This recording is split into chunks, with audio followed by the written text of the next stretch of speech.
Hello everyone, आप देख रहे हैं आपका अपना यूट्यूब चैनल अमन केमिस्ट्री। आज हम करेंगे physics chapter number 7 example number 7.4 class 12th from new NCERT.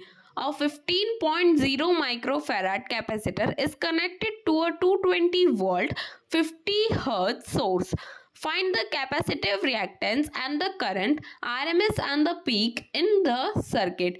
If the frequency is doubled, what happens to the capacitive reactance and the current?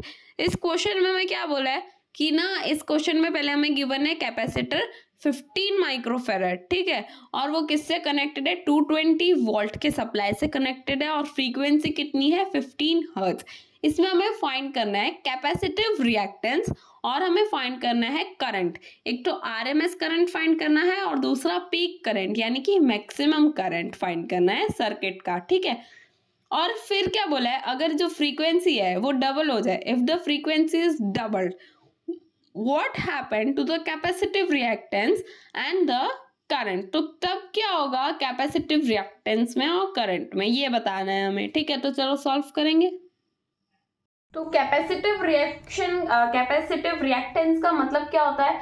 Capacitive reactance means जिस सर्किट में capacitor को लगा रहता है ना, जो सर्किट है उसमें जो कैपेसिटर लगा रहता है, वो उस सर्किट में ऑपोजिशन ऑफ द करंट जो है, मींस जो रेजिस्टेंस होता है सर्किट का, उसको हम बोलते हैं कैपेसिटिव रिएक्टेंस, जिसको हम किससे डिनोट करते हैं?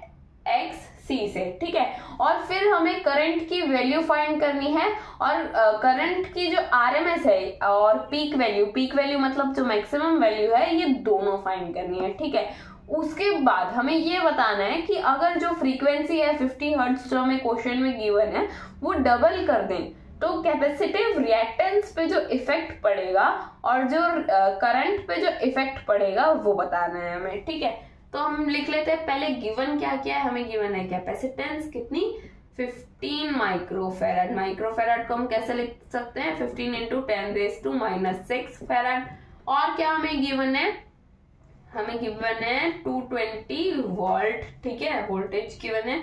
और हमें क्या गिवन है? फ्रीक्वेंसी गिवन है, mu is equals to 50 hertz. अब हमें हमारा फॉर्मूला क्या लगेगा? हमें क्या फाइंड करना है? Capacitive reactance. तो उसके लिए एक्सी का जो फॉर्मूला है वो लगाएंगे 1/ओमेगा सी। अब हमें पता है ओमेगा की वैल्यू क्या होती है? 2 पाई इंटू फ्रीक्वेंसी और इंटू सी, ठीक है, इज इक्वल्स टू, यहाँ पे वैल्यू पुट करेंगे, 2 पाई की वैल्यू क्या होती है? 3.14 इंटू जो फ्रीक्वेंसी है वो हमें गिवन है 50, कैपेसिटेंस भी हमें गिवन है कितनी? 15 इंटू 10⁻⁻⁶।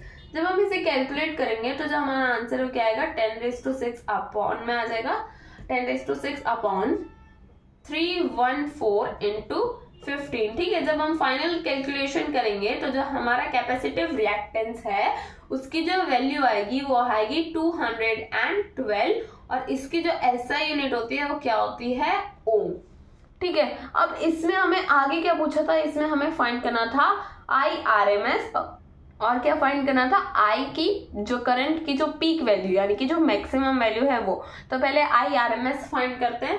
तो IRMS के लिए जो हमारा फॉर्मूला है वो क्या लगेगा? हमें पता है VRMS अपॉन में क्या हो जाएगा? XC, capacitive reactance. VRMS हमें गिवन है कितना है? 220 वोल्ट। XC हमने अभी फाइंड किया 212 ओम, ठीक है। तो आई की जो ऐसा यूनिट होती है वो होती है एम्फेयर। इसे जब हम कैलकुलेट करेंगे तो जो हमारा करंट है IRMS वो कितना आएगा? 1.04 एम्फेयर, ठीक है। उसके बाद हमें फाइंड करना था आई की जो पीक वैल्यू यानी कि जो मैक्सिमम वैल्यू है वो फाइंड करनी थी। तो उसके लिए हमारा जो फॉर्मूला लगेगा वो क्या लगेगा? √2 IRMS, ठीक है। तो ना IRMS का जो फॉर्मूला होता है वो क्या होता है? I maximum upon √2। तो मैक्सिमम को जब इधर ले लेंगे तो ये हमारा फॉर्मूला ऐसे बन जाएगा, ठीक है। तो जो √2 की वैल्यू होती है वो होती है 1.41 इंटू IRMS कितना है? 1.04। इसे जब हम कैलकुलेट करेंगे तो जो हमारा आई मैक्सिमम की वैल्यू है वो आएगी 1.74 एम्फियर, ठीक है। आई मैक्सिमम हमारा है 1.74 एम्फियर।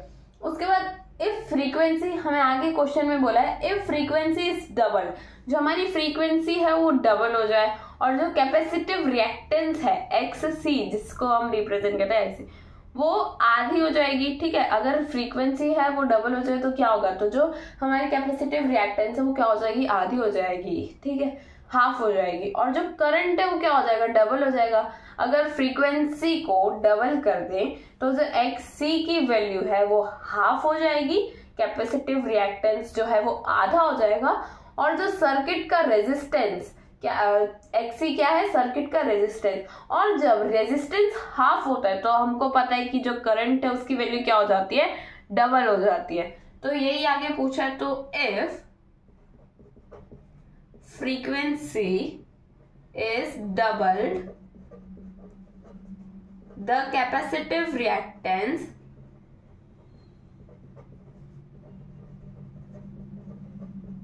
XC is half, as जो XC का फॉर्मूला है वो क्या होता है, 1/2 फ्रीक्वेंसी इंटू सी, और जो करंट है एंड I is डबल्ड, उसका क्या फॉर्मूला है, that is I equal to V/XC। ठीक है, ये हमारा सॉल्व हो गया एग्जाम्पल नंबर 7.4। आई होप सबको समझ आया होगा। अगर कुछ डाउट है तो आप कमेंट करके पूछ सकते हैं। Thank you.